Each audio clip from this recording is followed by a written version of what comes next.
Hello students.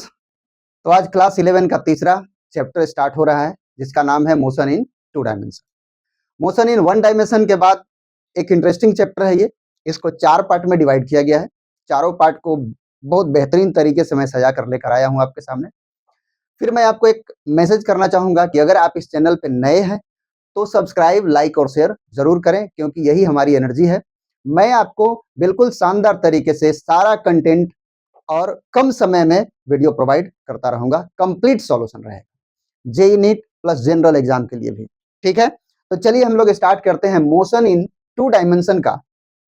पहले बताएंगे हम आपको कि मोशन इन टू डायमेंशन को 4 पार्ट में कैसे कैसे डिवाइड किया गया।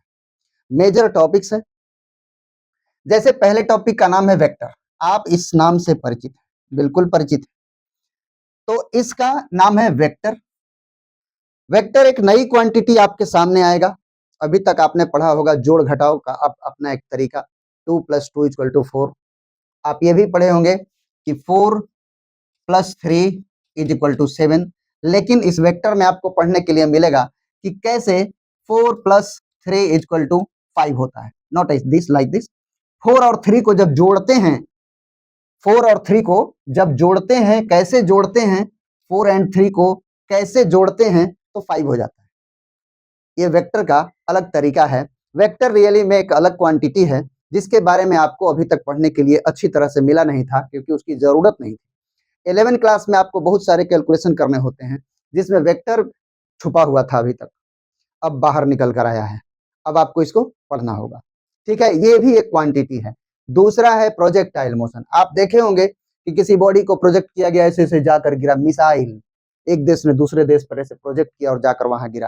कैसे मोशन होता है उसका, उसमें क्या क्या पढ़ना है, सारा डीपली पढ़ेंगे और क्वेश्चन बनाएंगे। सर्कुलर मोशन, गोल गोल घूमते हुए चीजों को आपने देखा होगा, उसमें किस किस तरह से क्वेश्चन आते हैं, क्या उसमें पढ़ना है, ये सब पार्टिकुलरली सब पढ़ाया जाएगा। रिलेटिव मोशन, एक बॉडी तेज चल रहा है, एक बॉडी स्लो चल रहा है, उसमें क्या क्या क्वेश्चन होंगे, ये सब हम लोग जानेंगे। तो हम लोग सबसे पहले आज स्टार्ट करेंगे वेक्टर को। ठीक है, हाँ ध्यान रखिए 4 टॉपिक्स हैं: वेक्टर, प्रोजेक्टाइल, सर्कुलर मोशन और रिलेटिव मोशन। ठीक है, वेक्टर आज हम लोग स्टार्ट कर रहे हैं। वेक्टर क्वांटिटी आपने सुना होगा, ऐसा नहीं कि नहीं सुना होगा, लेकिन इसका एडिशन कैसे होता है, सब्ट्रैक्शन कैसे होता है, एप्लीकेशन कैसे होता है, कैसे हम मैकेनिक्स में इसको यूज करते हैं, वो आज आप स्टार्ट करेंगे अच्छी तरह सीखना। चलिए, तो वेक्टर को हम लोग सबसे पहले समझते हैं क्वांटिटी के बारे में। देखो, क्वांटिटी यूनिट डायमेंशन में पढ़ने के लिए सबसे पहली बार मिलती है क्वांटिटी, जिसको हम मेजरमेंट करते हैं। Length, breadth, temperature, electric current, velocity, height, बहुत सारे क्वांटिटीज हैं। कुछ फंडामेंटल है। अगर ओरिजिन के आधार पे समझते हैं तो फंडामेंटल और डेराइव्ड क्वांटिटी होता है। यही बात है ना। अगर हम क्वांटिटी को ओरिजिन के आधार पे समझते हैं तो फंडामेंटल और डेराइव्ड होता है। बट डायरेक्शन के आधार पे समझते हैं तो 2 क्वांटिटी होता है, स्केलर और वेक्टर। तो स्केलर के बारे में आप परिचित हैं। Quantities which have only magnitude and no direction. Example के लिए mass, volume, density, time, temperature. कैसे पहचानेंगे स्केलर को, कैसे पहचानेंगे वेक्टर को, एक बड़ा मुद्दा है। कैसे हम पहचानेंगे कि ये वेक्टर है, कैसे पहचानेंगे कि ये स्केलर है, तो थोड़ा सा आपको कॉमन सेंस लगाना होगा। जैसे मैं थोड़ा आपको हिंट करता हूं। कोई भी क्वांटिटी जब आपके सामने आता है तो आप क्या कीजिएगा, उसमें डायरेक्शन लगा दीजिएगा, जाने अनजाने लगा दीजिए। जैसे मैं लगाकर बता रहा हूं, गर्मी पड़ रही है, 40 डिग्री टेम्परेचर है, 40 डिग्री नॉर्थ की तरफ है। कैसा लग रहा है? Is it right? 40 degree north की तरफ कोई मतलब बन रहा है? नहीं। डायरेक्शन अगर आपने लगा दिया 40 डिग्री नॉर्थ, 40 डिग्री ऊपर, 40 डिग्री नीचे, गर्मी आज पड़ रही है 40 डिग्री साउथ की तरफ, मीनिंगलेस है। तो जब किसी क्वांटिटी में आप डायरेक्शन लगाइएगा और वो मीनिंगलेस फील होगा तो वो स्केलर है। बात समझ में आई? किसी क्वांटिटी में जब आप डायरेक्शन लगा देते हैं और वो मीनिंगलेस हो जाता है तो वो स्केलर है। और अगर आप उसमें डायरेक्शन लगा देंगे और मीनिंगफुल बन जाता है, जैसे मैं एक वस्तु को यहां से उठा के साउथ की तरफ रख दिया, दैट इज मीनिंगफुल। हो सकता है ना, मैं यहां से ऊपर की ओर रख दिया, मीनिंगफुल है। अब दुकान पे गए, बोला कि भाई साहब हमको 5 किलो चीनी दीजिए, साउथ की तरफ दीजिए, नॉर्थ की तरफ दीजिए, कोई मीनिंग है इसका? कोई मीनिंग नहीं है। मतलब चीनी जो केजी में लिया 5 केजी, वो स्केलर है। ठीक है, तो मास हो गया। इस तरह से आप आइडेंटिफाई कर सकते हैं मन में किसी क्वांटिटी में लगाकर, अगर वो जस्टिफाई होता है तो वो स्केलर है। मतलब एक ट्रिक हुआ पहचानने का। जस्टिफाई होता है कि नहीं, ये तो मीनिंगलेस हो जा रहा है, बेकार का डायरेक्शन लगा रहा है, तो वो स्केलर हो गया। और अगर मीनिंगफुल बनता है तो वेक्टर हो गया। वैसे कुछ क्वांटिटी आप लर्न भी कर ले, याद कर लें, कुछ क्वांटिटी तो आपको धीरे धीरे क्लू बनने लगेगा और आप समझने लगिएगा। तो इसीलिए मैंने कुछ क्वांटिटी लिख डाला है, मास, वॉल्यूम, डेंसिटी, टाइम, टेम्परेचर, ये सब स्केलर क्वांटिटी है। टाइम में लगा दीजिए, टाइम में लगा दीजिए डायरेक्शन। आज जो है नॉर्थ की तरफ 10 बजा है, कोई मीनिंग ही नहीं है, नॉर्थ की तरफ 10 बजा है, बात ही नहीं। 1 घंटा हो गया ऊपर की तरफ, बिना मतलब का हुआ, डायरेक्शन लेस, मतलब डायरेक्शन न लगाएं तो ठीक है, दैट इज स्केलर। अब वेक्टर के बारे में देखिए, the physical quantities which have both magnitude and direction and obeys the laws of vector. ये सब आप पढ़े हैं, जिसमें से नाम याद रख लीजिए, displacement, velocity, linear momentum. 9th class में आपने पढ़ा होगा लीनियर मोमेंटम, पी से डिनोट करते थे और मास इंटू वेलोसिटी करते थे, याद कर लीजिए, बड़ा काम आने वाला है। ये है लीनियर मोमेंटम। टॉर्क, टॉर्क जैसे किवाड़ है घर में, आप ऐसे करके घुमा देते हैं तो दैट इज टॉर्क, उसी को टॉर्क बोलते हैं। रोटेटिंग इफेक्ट, इसको टॉर्क बोला जाता है। फोर्स, फोर्स साउथ की तरफ लगाओ, नॉर्थ की तरफ लगाओ, डायरेक्शन नहीं लगाइएगा, नहीं बताइएगा तो मीनिंगफुल नहीं हो पाएगा। जैसे मैं आपसे बोलूं एक टेबल है और टेबल पे कुछ रखा हुआ है, मैं बोलूं इसको डिस्प्लेस करो या फोर्स लगाओ, जैसे मान लो ये हमारे पास ऐसे रखा हुआ है, मैं बोलता हूं इसमें फोर्स लगाओ, आप फोर्स लगा देते हैं तो गलत हुआ ना। आपने पूछा नहीं ना कि किधर लगाना है, साउथ लगाना है कि नॉर्थ लगाना है कि ऊपर लगाना है कि नीचे लगाना है, दैट इज वेक्टर। अगर आप इसमें डायरेक्शन नहीं आप करेंगे तो ये जस्टिफाई होगा ही नहीं। फोर्स, फोर्स लगाइए, किधर गाड़ी खड़ी है, फोर्स लगाओ भाई, लग गया पीछे से, इंजन में से धक्का पीछे की तरफ देने लगा, तो गलत हो गया ना। वहां डायरेक्शन जानना पड़ेगा। तो कुछ ऐसे क्वांटिटी है जिसको बिना डायरेक्शन के आप जस्टिफाई ही नहीं कर सकते। ठीक है, तो फोर्स हो गया। एंगुलर मोमेंटम, एंगुलर मोमेंटम आपसे परिचित नहीं है, ये सब आप जानने वाले हैं। तो कुछ चीजों को आप एकदम याद जैसा कर लीजिए, जैसे टॉर्क, एंगुलर मोमेंटम, फोर्स आपको पता ही है, लीनियर मोमेंटम भी लगभग पता है, डिस्प्लेसमेंट पता है, वेलोसिटी पता है। ठीक है, ये कुछ वेक्टर क्वांटिटी है और जनरली वेक्टर को समझने के लिए यही बात है कि उसमें लगा दीजिए डायरेक्शन और देखिए, सोचिए, कॉमन सेंस से सोचिए कि ये क्या मीनिंगफुल हो रहा है। ठीक है, अब चलिए, अब वेक्टर क्वांटिटी इसमें से चुन के बताइए, अब the following vector quantity is, इसमें कौन है जो वेक्टर क्वांटिटी है, सोचिए। टाइम नहीं है, velocity of light, electric current, ये बड़ा समझने वाली बात थी। अभी जो आपने पढ़ा और इस लाइन में आपने ये देखा, and obeys the law of vector, vector के लॉ को फॉलो करे, सोचिएगा बढ़िया से। ऐसी क्वांटिटी जिसमें डायरेक्शन हो और मैग्नीट्यूड हो और वेक्टर के लॉ को फॉलो करे। अब ये लाइन बोलना जरूरी है क्या? एकदम जरूरी है। This is the important line, follow the law of vector, vector के लॉ को ओबे होना चाहिए, क्योंकि वेक्टर का लॉ है, वेक्टर का नियम है, जोड़ने का, घटाने का, गुना करने का अलग है नियम। ये जो आप अभी तक पढ़ते आए हैं, 2 + 2, 2 + 2 = 4 और 3 + 5 = 8, ये वेक्टर में नहीं चलता है, इसका जोड़ घटाव अलग है। गुना करने के लिए आपने सीख लिया है 3 × 4 = 12, यहां नहीं होता है ऐसा। इस क्वांटिटी का दूसरा नियम है मल्टीप्लाई का। इसलिए ऐसी क्वांटिटी जिसमें डायरेक्शन हो, मैग्नीट्यूड हो और इसके नियम को, वेक्टर के जोड़ घटाव मल्टीप्लाई के नियम को फॉलो करे, वेक्टर एडिशन को फॉलो करे, तब जाकर वो वेक्टर होगा। और उसी में से अपवाद वाली बात है current electricity. Current electricity, current जिसमें डायरेक्शन भी होता है, मैग्नीट्यूड भी होता है, लेकिन ये वेक्टर लॉ को फॉलो नहीं करता है, जो यहाँ पे अभी आपके सामने आ गया है। इलेक्ट्रिक करंट, इसमें डायरेक्शन भी होता है, मैग्नीट्यूड भी होता है, बोला जा सकता है कि 3 एम्पियर 4 एम्पियर, लेकिन डायरेक्शन भी होता है, लेकिन फॉलो नहीं करता है वेक्टर लॉ, इसलिए ये वेक्टर नहीं है। ग्रेविटेशनल फोर्स, हाँ ये हो सकता है, क्योंकि फोर्स है, किसी भी टाइप का फोर्स, किसी भी टाइप का फोर्स वेक्टर होता है। तो ये हो गया आंसर हम लोग का। आगे चलते अब बोल रहा है अब the following the scalar quantity, इसमें कौन है जो स्केलर क्वांटिटी है? देखो एक क्वांटिटी ये भी है मोमेंट ऑफ इनर्शिया, जिसमें डायरेक्शन होता है, मैग्नीट्यूड होता है, लेकिन वेक्टर क्वांटिटी को फॉलो नहीं करता। यहां पर देखो मोमेंट ऑफ कपल, ये कंफ्यूजन वाली बात है। मोमेंट ऑफ, अच्छा मोमेंट ऑफ इनर्शिया नहीं है, मोमेंट ऑफ फोर्स, लेकिन मैं आपको बता दिया इलेक्ट्रिक करंट और मोमेंट ऑफ इनर्शिया ये दो ऐसे क्वांटिटी हैं जिसमें डायरेक्शन भी होता है, वेक्टर भी होता है। मोमेंट ऑफ इनर्शिया आपको पढ़ने के लिए मिलेगा 7वां चैप्टर में, रोटेशनल मोशन नाम है उसका, अभी बहुत नहीं बता सकता क्योंकि बड़ी चैप्टर है, ठीक है।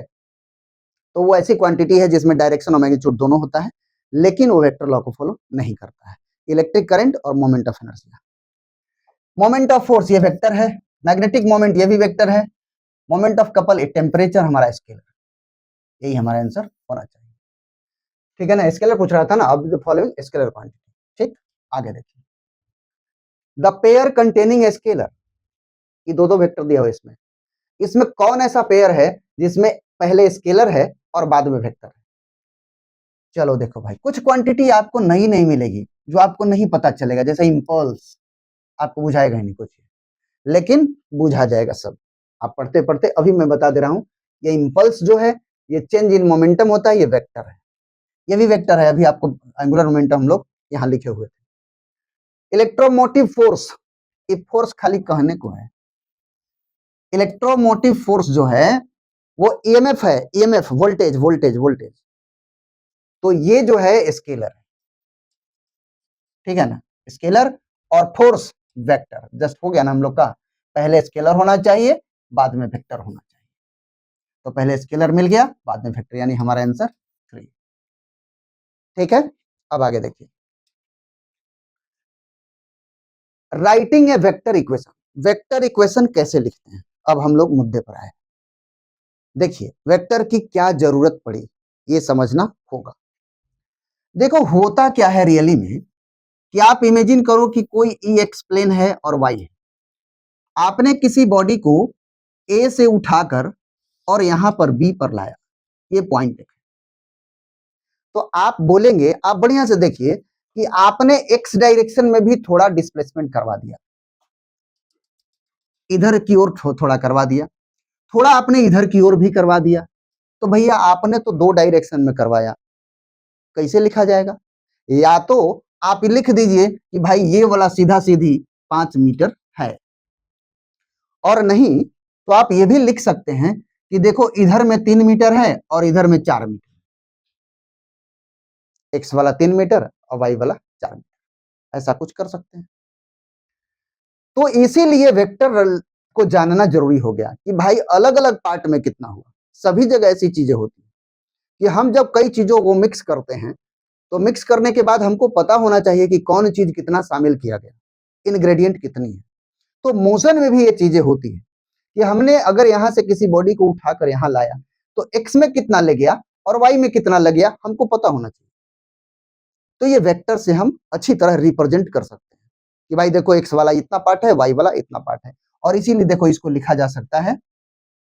इसको अगर हम बात करें दिखाने के लिए तो हम लिख सकते हैं, मान लो ए है और ये बी है, तो हम लिख सकते हैं कि देखो भाई ए बी जो है वो वेक्टर है, यानी ए से बी गए। ध्यान देना जरा, हमने किसी बॉडी को ए से उठा के बी पर ले गया, तो हम लिखेंगे एरो ए से बी की तरफ, और बी से ए लेकर आएंगे तो लिखेंगे बी ए, ऐसे लिखेंगे। एरो बड़ा इंपॉर्टेंट है, एरो बताता है डायरेक्शन, एरो बता रहा है कि ए से बी की तरफ गया है, तो हमने लिखा ए बी।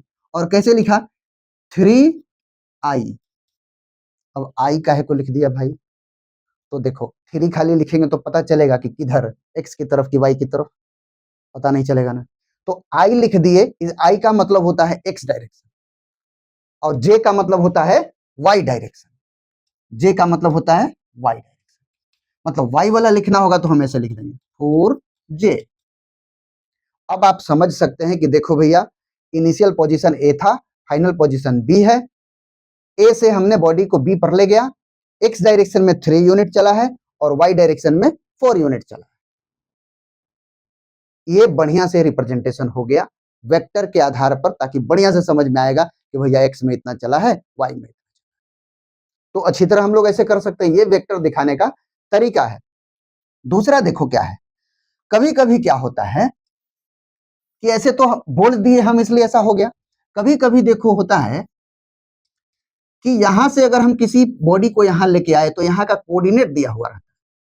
मान लो 2 5, ये वाला x, ये वाला y, पॉइंट है ए पॉइंट का कोऑर्डिनेट 2 और 5 है, मतलब x है 2 और y है 5।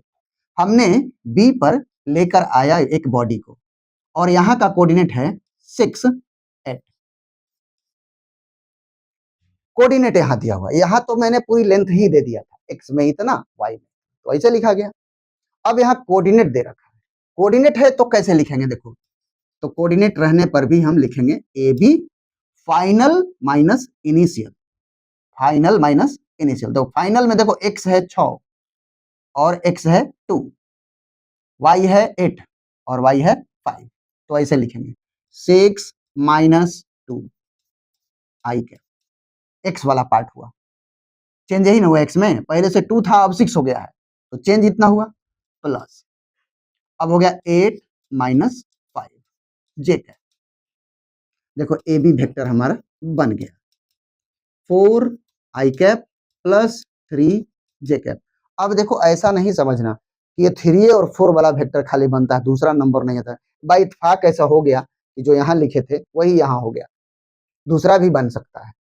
अगर ट्रिपल पॉइंट पर लेके जाएंगे तो देखो कैसे हो जाएगा, ये हो गया x, ये हो गया y, ये हो गया z। और यहाँ पर अगर हम यहाँ से किसी बॉडी को उठाकर ऐसे लेके चले जाएं, लिखेंगे a, नाम में बदल देते हैं हर बार, इसको लिखते हैं p, इसको लिखते हैं q। इसका कोऑर्डिनेट है मान लो 2 3 8 और इसका कोऑर्डिनेट है 6 5 2। देखो x y z, x y z।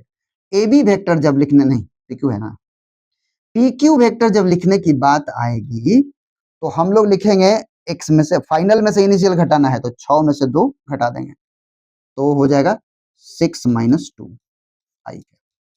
ये थ्री डायमेंशन की बात हो गई। 5 माइनस 3, 5 माइनस 3 जे कैप। अब 2 माइनस 8,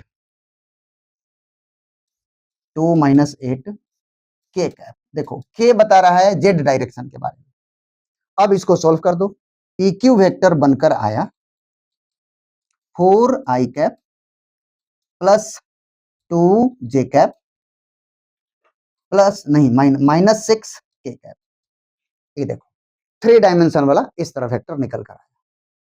तो इस तरह हम लोग वेक्टर इक्वेशन लिखते हैं, 2 पॉइंट लेते हैं, फाइनल में से इनिशियल को घटा देते हैं, अलग अलग सबको, x वाला को x के साथ घटाएंगे, y वाला को y के साथ घटाएंगे, z वाला को z के साथ घटाएंगे, और इसे घटा घटा के सबके साथ आई कैप जे कैप और के कैप लगाते चले जाएंगे। जिसका माइनस में आएगा माइनस लगा देंगे, प्लस में आएगा प्लस लगा। इस तरह से हम लोग वेक्टर इक्वेशन बनाते हैं। अब इस तरह से हम लोग को मिल गया। अब यहाँ पता चल गया कि x डायरेक्शन में 4 यूनिट, y डायरेक्शन में 2 यूनिट, z डायरेक्शन में माइनस 6 यूनिट, यही हुआ है डिस्प्लेसमेंट। ओके, अब देखो आगे हम लोग चलते हैं। ये क्या है, एक चीज हम लोग और कर लेते हैं। अभी जैसे आपने देखा writing vector equation, vector equation कैसे लिखते हैं, इसके साथ आप ये भी जान लीजिए कि मैग्नीट्यूड ऑफ वेक्टर कैसे होता है। जैसे आपने लिखा, यहां लिख लीजिए मैग्नीट्यूड ऑफ वेक्टर। देखो बच्चों, जैसे आपके पास कोई वेक्टर है A B, 3 I cap plus 2 J cap minus 5 K cap.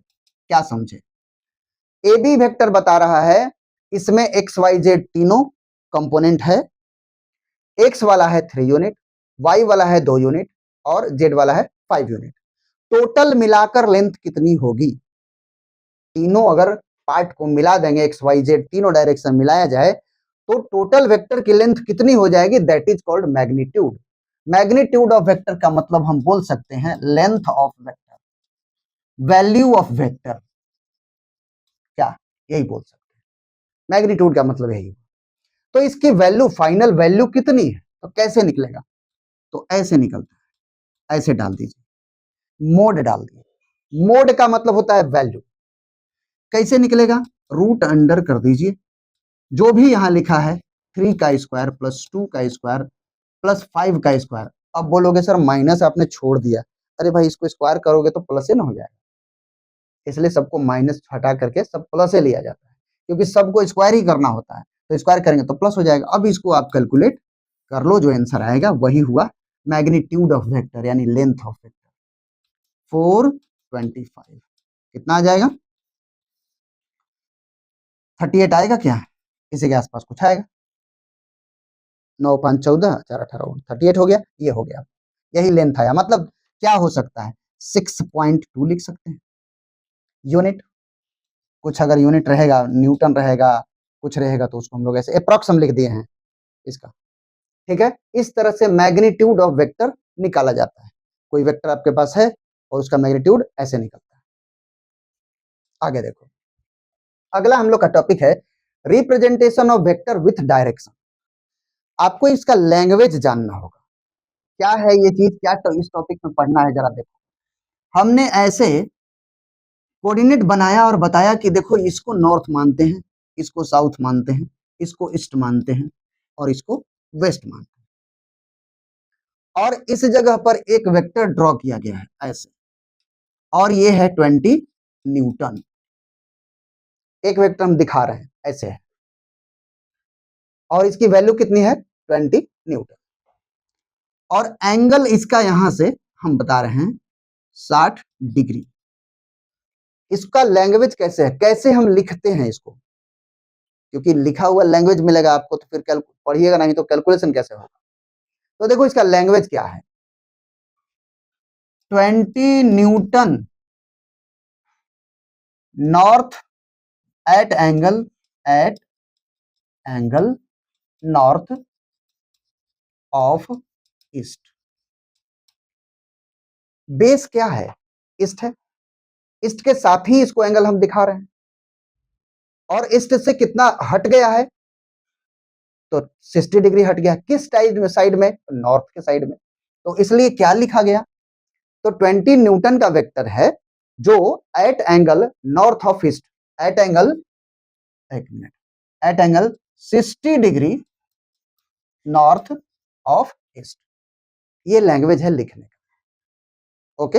अब अपने से जरा लिख के देखो, तो अगर मैं ऐसा कर दूं, ओके, एक वेक्टर दिखाया, बोला ये 24 न्यूटन का है, और यहां पे ऐसे दिखाया हुआ है 45 डिग्री। बोलो क्या लिखाएगा इसका, कैसे लिखोगे, समझ लिए, सोचे, देखो कैसे लिखाएगा। इसको लिखेंगे हम लोग 24 newton at angle 45 degree north of west. West हमारा बेसिस है, ऐसा। एक और लिख लो, अगर मैं ऐसे ड्रॉ कर दूं और यहां पे दिखाऊं 30 डिग्री, क्या लिखोगे, आई वेक्टर है मान लो हमारा 6 न्यूटन, कैसे लिखाएगा ये वाला। इसका हम नंबर 1 दे देता हूं, इसका नंबर 2 और इसका नंबर 3। ये हो गया 1, ये हो गया 2, ये हो गया 3। इसको क्या लिखोगे, 6 न्यूटन लिखना है, 6 newton at angle 30 degree with, at angle 30 degree at angle 30 degree. देखो ध्यान से, बेस हमारा क्या है, साउथ, साउथ पे एंगल बना हुआ है, और किधर बना हुआ है, इधर, किधर, ईस्ट की तरफ, तो लिखेंगे at angle 30 degree east of south. ये तरीका है लिखने का, यही है representation of vector with direction. किसी वेक्टर को हम डायरेक्शन से कैसे दिखाते हैं, ठीक है, आगे चलो। अब ये देखो क्या है, टाइप्स ऑफ वेक्टर। आज हम लोग टाइप्स ऑफ वेक्टर के बारे में तो कंप्लीट जान लेंगे, लेकिन बहुत सारी चीज अभी आगे अगले लेक्चर में हम लोग सीखेंगे। तो टाइप्स ऑफ वेक्टर में देखो क्या है, पोजीशन वेक्टर। पोजीशन वेक्टर का मतलब हुआ कि हमारे पास भाई एक कोऑर्डिनेट सिस्टम है एक्स वाई, और एक है पॉइंट, एक है पॉइंट। कोई पॉइंट है जिसको नाम हमने दे दिया ए, ओरिजिन से इसका रेफरेंस लेंगे, ओरिजिन को मैं ओ नाम से दिखा रहा हूं। जब किसी पॉइंट को ओरिजिन से रेफरेंस लेकर वेक्टर बनाते हैं तो बोलते हैं पोजीशन वेक्टर। किसी पॉइंट को ओरिजिन से रेफरेंस लेकर वेक्टर बनाते हैं तो उसको बोलते हैं पोजीशन वेक्टर। मतलब आप किसी चीज को अगर पोजीशन बताना चाहते हैं तो कोई लैंडमार्क दीजिएगा ना, आप कहाँ रहते हैं भाई, तो हम यहाँ रहते हैं। लैंडमार्क क्या है, तो आसपास का कोई नोन चीज आप बताते हैं। अरे वो तो HDFC बैंक है, तो वो मतलब ये खेल का मैदान है, उसके बगल में है मेरा घर, ऐसा कुछ बताते हैं रेफरेंस। तो यहाँ पर भी ओरिजिन हुआ रेफरेंस फॉर दिस पॉइंट। अब इसको जोड़ दीजिए। अगर यहाँ पर कोई कोऑर्डिनेट है इसका 3, 8, और तो यहाँ पर भी तो कोऑर्डिनेट है 0, 0, OA बन गया। देखिए वेक्टर OA बन गया वेक्टर, जो हुआ 3 - 0 I कैप, 8 - 0 J कैप। अब बन गया 3I cap plus 8 J cap. ये हो गया आपको पोजीशन वेक्टर। क्या बोलता है, the vector which gives position of an object. कोई ऑब्जेक्ट है जिसका पोजीशन देता है, अगर बताता है किसके रिस्पेक्ट में, with respect to origin, with respect to origin of a coordinate system, तो उसको हम लोग बोलते हैं पोजीशन वेक्टर। वैसे कोई अगर आपको वेक्टर दिया हुआ पोजीशन दिया है ऐसे -4, 8, तो जानते हैं ये बी, ये हो गया ओ। तो आप आराम से लिख दीजिए इसको, ऐसे तो दिखा ही दीजिएगा, लेकिन आराम से लिख दीजिए ओ बी वेक्टर है, और चुपचाप लिख दीजिए -4I कैप प्लस 8 J। बस पोजीशन तो है, 0, 0 घटाएंगे तो 0 नहीं हो जाएगा, तो पॉइंट का रेफरेंस देख करके बस लिख देंगे। क्या किया हमने, घटाया तो क्या आया, 0 का कोई मतलब तो नहीं रही। जो पोजीशन था, जो कोऑर्डिनेट था, वही वेक्टर में आ गया। तो डायरेक्ट भी आप लिख सकते पॉइंट देख करके। ठीक है, ये हुआ आपका पोजीशन वेक्टर। अगला देखिए क्या है, टाइप्स ऑफ वेक्टर में यूनिट वेक्टर। अब यूनिट वेक्टर क्या चीज है, यूनिट वेक्टर में है कि वेक्टर विच हैज मैग्नीट्यूड 1, एक ऐसा वेक्टर जिसका मैग्नीट्यूड 1 हो जाए। एग्जाम्पल देखो, एग्जाम्पल क्या है, ए एक वेक्टर ले लीजिए, और कैसे लिखिएगा, √3 I cap plus 1/√3 J cap plus 1/√3 K cap. अब मैं बोलूं कि ये तो यूनिट वेक्टर लिखा हुआ है, तो आप अभी तो नहीं पहचान पाएंगे, लेकिन मैं मैग्नीट्यूड निकाल के दिखा देता हूं। इसका मैग्नीट्यूड निकालिए, ए वेक्टर का मैग्नीट्यूड निकाला जाए, √, कैसे निकलता है, स्क्वायर, सबका स्क्वायर करके जोड़ना होता है। √3 स्क्वायर 1/√3 स्क्वायर 1/√3 स्क्वायर। बोलो आंसर क्या मिलने वाला है, 1/3 है, 1/3 है, 1/3 है। √3 ले लिया एलसीएम, 1 + 1 + 1, क्या आंसर आया, 3/3। आंसर क्या आया, 1 आया ना, 1 मैग्नीट्यूड। तो इस तरह का वेक्टर जिसका मैग्नीट्यूड 1 होता है उसको बोलते हैं यूनिट वेक्टर। अब क्वेश्चन कैसे आएगा, समझ गए आप, ऐसा वेक्टर जिसका मैग्नीट्यूड होता है 1 उसको बोलते हैं यूनिट वेक्टर। क्वेश्चन कैसे आएगा, ये देखिए, ये आपका हो गया क्वेश्चन। बोला जा रहा है कि आर वेक्टर हमारे पास एक है 0.2 I cap a j cap -0.3 K cap is a unit vector. The value of a क्या होगा, ए का वैल्यू कितना होगा, अब बताना है। तो भाई क्या करना पड़ेगा, कि तो यूनिट वेक्टर है, इसका मैग्नीट्यूड निकालो। सॉल्यूशन देखो क्या करना है, आर एक यूनिट वेक्टर है, इसलिए इसका मैग्नीट्यूड निकालो, बात फाइनल हो जाएगा। इसका स्क्वायर 0.2 का स्क्वायर करो प्लस ए का स्क्वायर करो, प्लस 0.3 का स्क्वायर किया जाए, चेक किया जाए इसका मैग्नीट्यूड कितनी होगी 1 रूट अंडर 0.04 ए का स्क्वायर 0.09 स्क्वायर इधर कर दूं 1 ही रहेगा 0 पॉइंट इसको जोड़ेंगे तो कितना आएगा 13 ए स्क्वायर ऐसा हो गया। अब आप इसको इधर ले आइए 1 minus 1.1 minus 0.13 is equal to A square. अब इसमें से इसको घटाओगे तो क्या आएगा 0.87 is equal to A square और ए का वैल्यू हमको मिल गया रूट अंडर 0.87 हो गया ना। ये हो गया ए का वैल्यू। इस तरह क्वेश्चन आते हैं कि यूनिट वेक्टर दिया हुआ है उसमें से कोई एक न्यूमेरिकल वैल्यू गायब रहेगा, आप बताइए कि कितना होगा, तो आप ऐसे करके उसको निकाल सकते हैं। बड़ी पॉपुलर क्वेश्चन, बहुत पॉपुलर क्वेश्चन। ठीक है, नेक्स्ट चलिए। अब अगला देखिए क्या बोला जा रहा है, convert this vector into A unit vector. एक वेक्टर दिया हुआ है, आपको यूनिट वेक्टर में इसको कन्वर्ट करना है। अच्छा एक बात सोचो, अगर आपके पास कोई क्वांटिटी है, मान लो 28, कौन सी क्वांटिटी बोला मैं 28, मैं बोलूं इसको 1 बना दो, 28 को 1 बना देना है, कैसे बनेगा? आपके मन में आगे करना क्या है, उसी से डिवाइड करो, तो उसी से डिवाइड कर दो, कितना मिला 1, बस यही यहां भी करना है। ये वेक्टर हमारे पास है, हमको इसका यूनिट वेक्टर बनाना है, तो यूनिट वेक्टर बनता कैसे है, लिखाता देखो ऐसे है, कोई वेक्टर लिखना होगा तो आप आर एरो दे दीजिए, हो गया। और भी थोड़ा बता दूं आपको, देखिए किसी वेक्टर को लिखने का क्या तरीका है। जैसे कोई वेक्टर आर लिखना है आपको, तो आर एरो दे दीजिए या आर को गाढ़ा कर दीजिए, छोड़ दीजिए, अब एरो मत दीजिए, हो गया वेक्टर। ये भी तरीका है, तो ऐसे लिखिए या ऐसे, लेकिन प्रचलित ये वाला, ये ज्यादा चलता है।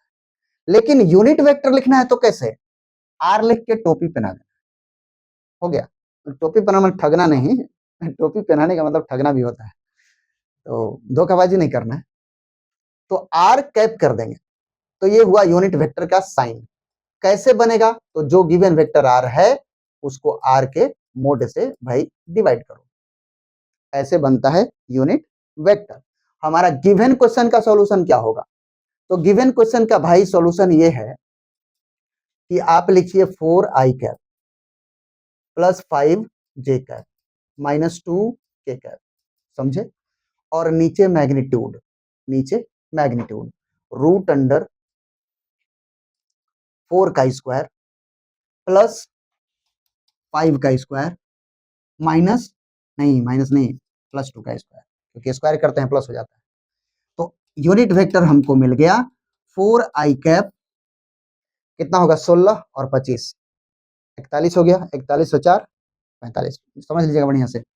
अगर हम इसको क्लियर कर लें तो 16 25 4, और ये हो जाएगा हमारा 5j cap minus 2k cap. अब आर यूनिट वेक्टर कैसा बना, इसको जोड़ लिया जाए, ये हो गया 41 और 45, यानी 4i cap by root under 45 plus 5j cap root under 45 minus 2k cap root under 45, ऐसा।